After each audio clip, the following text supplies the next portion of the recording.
Thank you so much. I've been asked to talk today about sentient food, food that thinks.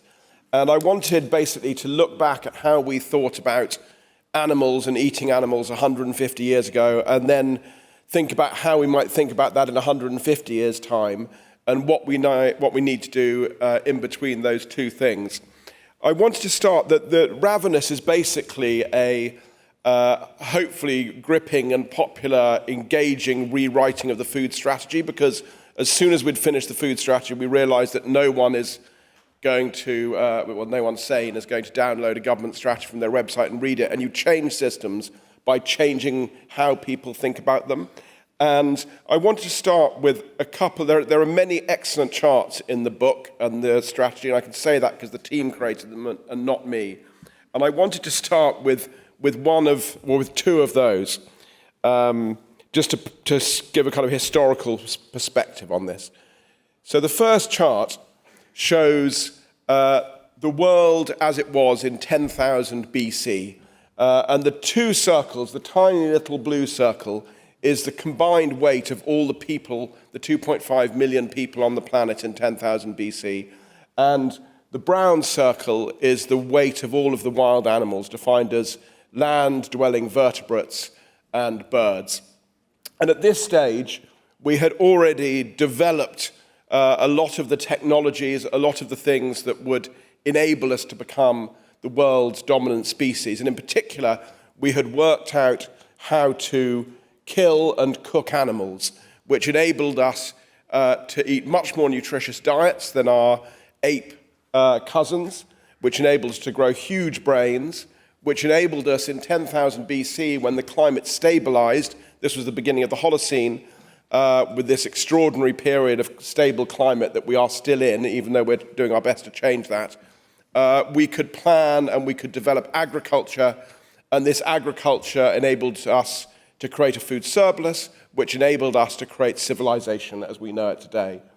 And I want now to wind this forward to the current day. So this is in the same scale as the balls on the left. And what this shows, if you look at the bottom, you can still see the wild animals significantly fewer in weight than they were then, thanks initially to our enthusiastic hunting of megafauna and then to our agricultural practices. You can see the animals that we keep as pets, largely horses, dogs, cats, weigh almost as much as all of the wild animals. And the orange bubbles, the animals that we breed to eat, at any one time weigh twice as much as all of the people on the planet, and 20 times as much as all of the wild animals. The way in which we farm is extraordinarily destructive. It is by far the biggest cause of the collapse of biodiversity. In his book, Philip points out that even since 1966, we've halved the population of birds on our farmland. We've lost 44 million breeding pairs. That's a breeding pair about every minute. And that continues to the current day. It's the biggest cause of freshwater stress, the biggest cause of freshwater pollution, of deforestation, of the collapse of aquatic life in our oceans. And after energy, it's the biggest cause of climate change. But you could argue, if you made the argument on the volume of genes alone, that the beneficiaries of this system, the most successful creatures in this system, are the animals that we breed to eat, who now dominate the world of living things. But what kind of life have we created for them?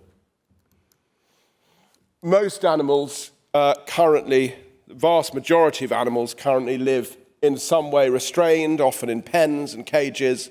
More than half the animals that we breed to eat live in artificial light. They are unable to exhibit natural behaviors. This picture here is a pig in a 12-story pig production farm in China. They have recently opened a 26-story production farm. That one building houses the same number of pigs that we here breed and grow in the UK every year in just one building. Some of you will have seen a few weeks ago the story of 18,000 dairy cows being killed in one building in an explosion in Texas while they were being milked. It is almost unfathomable how this system works. Now, we've been thinking about it since about 150, slightly longer ago. We've been thinking about this cruelty. Here in the UK in 1922, we passed globally the first law to protect animal welfare. It was to improve the conditions of cattle and cows. After that, in 1835, we passed a law banning bear baiting. So at the time, bull baiting. At the time, bulldogs, the reason bulldogs look like they do is because they're bred to have big, strong jaws and to be low to the ground, and they had to creep up on bulls and try and grab onto the bull's face, which they would eventually do, and the bull would try and throw the dog off, and the flesh would rip off the face. So at the time, it was the RSPCA and William Wilberforce, the slavery campaigner, who were campaigning to have this stopped. The reaction, largely in society, was that this was an infringement on the lusty joys of the working classes, which sounds a bit like kind of Georgian Twitter. But the argument was, why are you, with your highfalutin ways, trying to stop this happening? But they did stop it.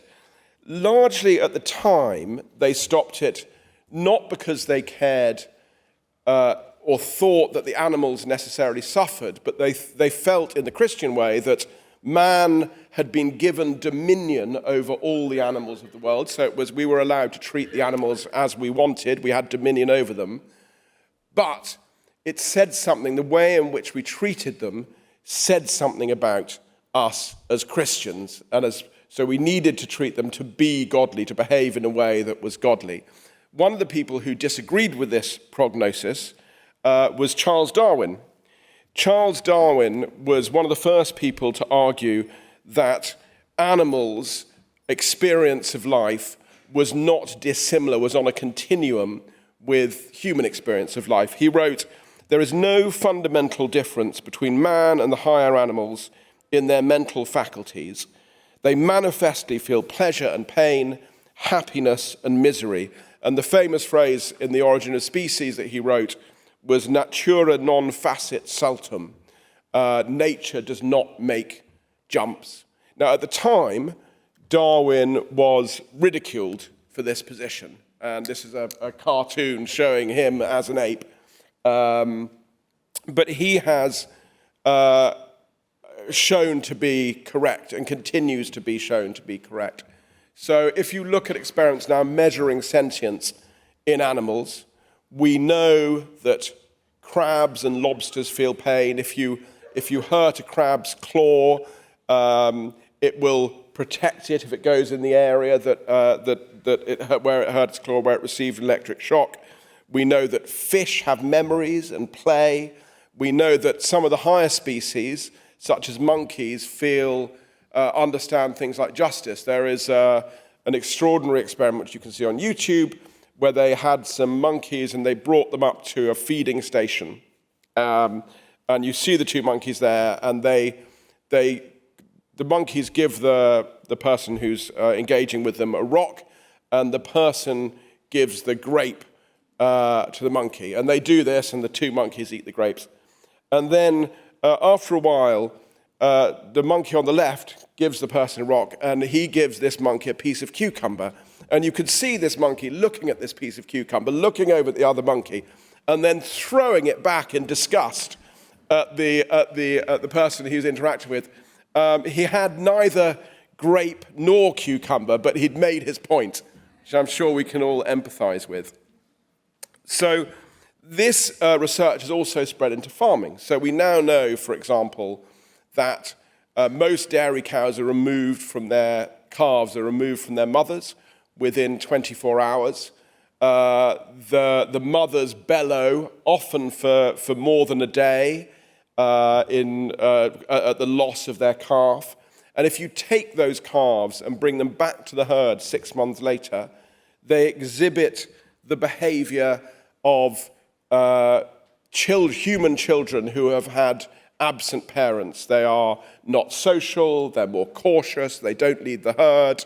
That separation from their mothers scars them for life in the same way that it would a human. Even chickens, we now know, if you give an uncomfortably large puff of air to a chicken, they get upset, you could see their cortisol go up, their adrenaline go up. But if you give the puff of air to the chicken's chick, the stress response in that chicken is much greater than if you do it to itself. So even a chicken is able to empathize with its own offspring. So where do I think this will leave us in 150 years? I'm a meat eater. Henry Mance, in his fantastic book on eating meat, points out that we meat eaters have what he calls the meat paradox. There are a number of experiments to show that we don't eat meat because we think it's been brought up well. We kid ourselves that it's been brought up well because we want to eat meat. And that, I've been trying to get meat out of my diet by eating more pulses, and I'm reducing the amount of meat I eat, but I'm still not there. I think that in 150 years' time, it is very possible that, likely I would say, that we as a species don't eat meat. And not only that we look back to how we behave today as we look back now at those people who thought that bull baiting was just the lusty enjoyment for the working classes. But what do we do in between? So I think there are two things that we can do in between. One is legislate. The commercial incentives to produce cheap meat are too strong, and the pressure on the consumer to be forced to understand everything that goes on in the supply chain is too great an expectation on the consumer. And the research we did in the food strategy, people time after time after time said, we do not have the space to think about how animal cruelty, what that looks like in the supply chain. We want the government to sort that out. And interestingly, I spoke to Justin King, the former CEO of Sainsbury's. It'd be interesting to get James's view on this. Really labelling, except for probably the people in this room, it is a niche sport to read labels carefully. People don't have the time in their lives. The Union Jack, Justin said, people just about would pick a Union Jack if it was slightly more expensive than anything else, but otherwise forget it. So we need government legislation, continuing to raise the standards, but also doing trade deals that ensure that food that we import is raised to similar standards to the food that we grow here. And by that, we'll also export our standards. We have some of the highest welfare standards in the world. We export those to the world. The second thing that we need to do is we need to eat less meat, all of us. I'm sure that a lot of people in this room already eat less meat, but we need to eat, even to hit our biodiversity and climate goals, we need to eat about 30% less meat by 2030, 50% less meat by 2050. It's very hard for government to do that, but actually I think we are on the right trajectory as a society to eat less meat. The final thing we need to do, which is why I wrote the book, is that we need to let people know how the food system actually works. We need to spread the word, because most people think we're sick because we're lazy and because we lack education and discipline, which is fundamentally untrue. And almost no one, you think sitting in this room that everyone knows that the food system is by far the greatest cause of the destruction of nature, and because of what it does to climate change, is likely to be the cause of its own decline. No one knows that.